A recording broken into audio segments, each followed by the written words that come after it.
Hey guys, welcome to Cinema Topical. Nate here, and these are my top 10 favorite movies of 2023.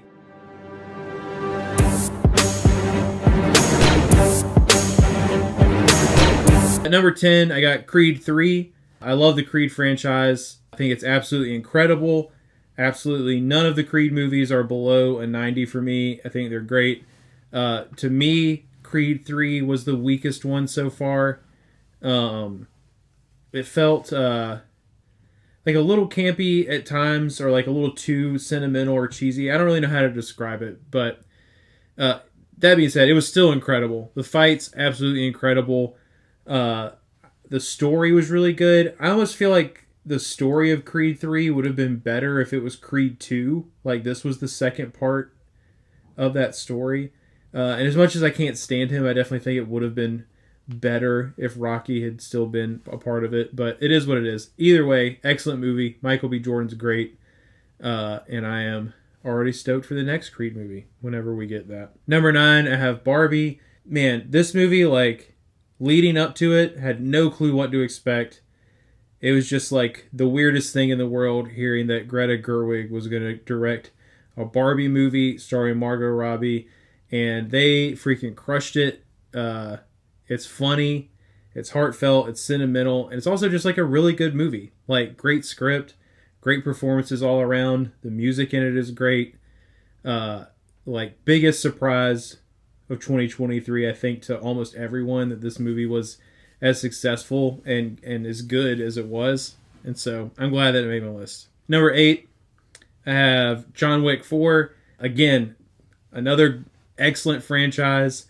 Knocks it out of the park every time. 4,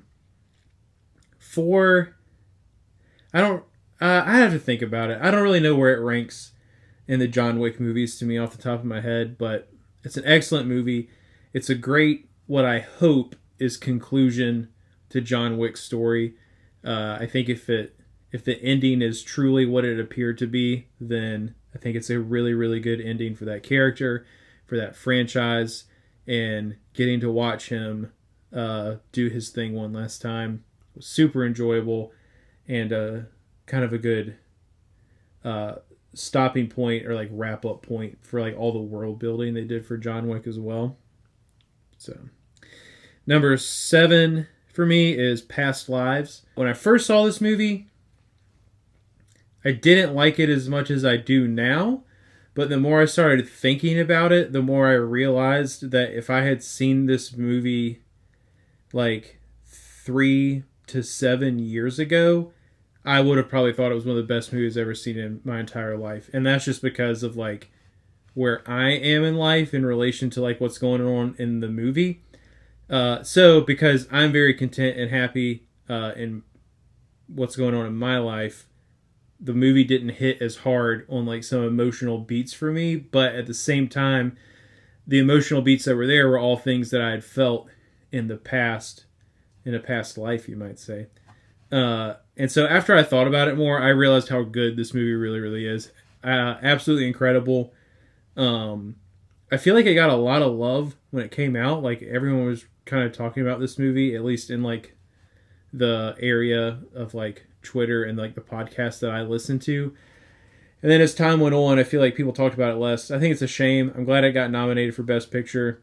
Out of all the Best Picture nominees, in my opinion, I probably would have picked Past Lives to be the winner. At number 6, I have Poor Things. This movie was really, really good. And also, I think I like hyped it up in my own head a little bit too much. Because when I watched it, I definitely didn't like it as much as I wanted to. I just felt like some of the themes of the movie were like a little bit like too on the nose, or like in your face in some ways, for like how weird of a movie it is. And so I felt like the way the themes were handled didn't necessarily match like the tone and the medium of like the way the movie was being presented, with this sort of like Frankenstein, not really even Frankensteinish, because she's not like pieces put together, but of this woman sort of brought back to life, going through all these experiences. But that being said, I really did like the movie. I love how freaking quirky it is. There are so many things about this movie that are just right up my alley in terms of what I really enjoy about film and the things that you can do with film. And it's so strange that so many people will just never watch that movie. And it makes me sad because it does deserve a lot more attention and a lot more love. And Emma Stone deserves her win. I think it was great. At number 5, I have The Holdovers. I knew nothing about this movie before I watched it. And it was like the biggest... I don't know if surprise is the right word, but like... I just really freaking loved this movie. I loved it a lot. And if it wasn't for how much I really love the other movies that are on my list, this like if there weren't some like just 4 movies that I just really, really loved and resonated with that came out this year, The Holdovers absolutely would have been my number 1 favorite movie. I loved it. It is like a very sentimental movie. It definitely has like that Oscar Beatty feel to it in a lot of senses, but they did enough different stuff with it to where it doesn't lose points for that for me. Like the way they filmed it, making it look a little bit older. The dialogue in the film is absolutely incredible. And I am pretty much always going to be a sucker for really any like dad story in cinema, but especially like surrogate sort of dads. So anytime like there's a movie where a young man develops a relationship with an older guy who becomes some sort of mentor or plays some sort of pivotal part in his coming of age that isn't his actual dad, I just love shit like that. And so watching the two in this movie start to understand each other a little more, come together a little more, and then you throw in the school cook's role in that as well, and so you have all these 3 people kind of going through different types of healing processes together. It was absolutely great. I love the way it ended. That like they absolutely nailed that movie to me, and so I was really stoked that I got to watch it. Number 4 for me, Asteroid City. I freaking love Wes Anderson. A lot of people didn't understand Asteroid City.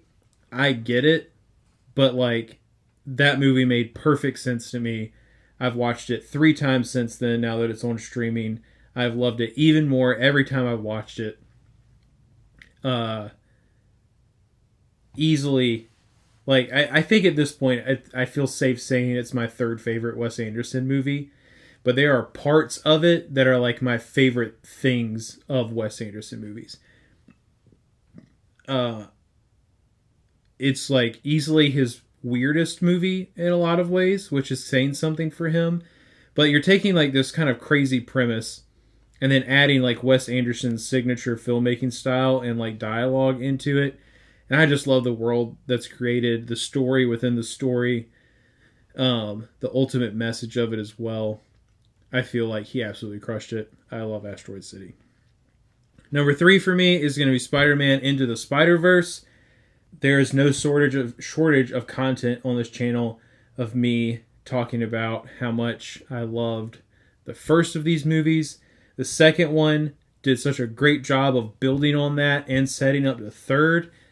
I think the only thing for me that is like we don't really do this and we probably won't.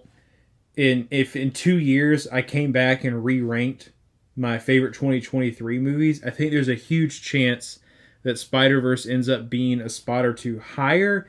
And that's only because at this point it just feels like an incomplete film to me, because it very much so has a big cliffhanger sort of ending.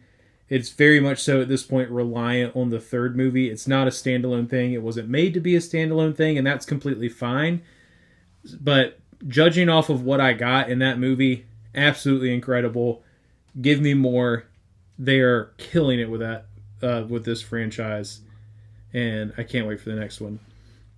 Number 2 for me was surprising for me, because I didn't know that this movie first of all, not a lot of people have seen this movie, but a lot of people who did see this movie, it is like apparently really divisive on the internet, and that like half the people are like, I don't understand why anyone really likes this movie, and everyone else is like, this is the best movie of the year. It's my number 2, so I obviously don't necessarily think it was the best movie of the year, but I really freaking love this movie. My number 2 is Rye Lane. I thought this movie was incredible. There are not a lot of like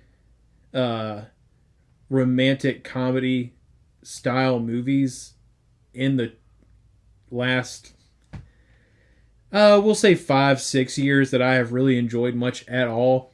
Rye Lane is a massive exception. I thought it was hilarious. I love the story that each of these two people are going through together.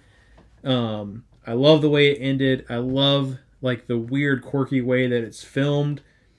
The dialogue in it is absolutely incredible. It's an incredibly unique movie, and I absolutely loved it. And then finally, my number 1 movie of 2023 is Are You There, God? It's Me, Margaret. Oh boy, do I love it when a movie makes me cry. And out of all the movies on my list, the only other one that made me even tear up a little bit was The Holdovers. But Are You There, God? It's Me, Margaret made me like legitimately cry. Wonderful coming of age story. Belongs up there with some of the best, in my opinion. Incredibly sweet. I love that there isn't necessarily like this big, like so many times there's like a formula for storytelling a lot of time, right? And it's like you have a character, and then there's usually some sort of rise in their story, and then there's this massive fall where something really bad happens, and then the rest of the story is them coming back from that in some way, shape, or form.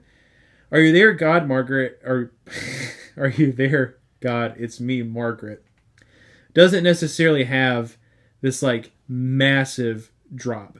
The whole thing is a struggle of her dealing with puberty and adolescence and this transition, and while at the same time making her decisions about how she feels about God and spirituality, and being from families that feel two different things, while her parents don't push her to be one way or the other, but then feeling the pressure that her parents felt from their parents and all this stuff. It has a lot to say about familial cycles. It has a lot to say about breaking negative familial cycles. And I think that my favorite thing about it is that it just gives credit to young people for being a lot smarter than we generally give them credit for. And I really, really love that. But let me know what your favorite movies of 2023 were down in the comment section below. Scroll back up, hit the like button, and subscribe. It's not a game, it's a rich thing.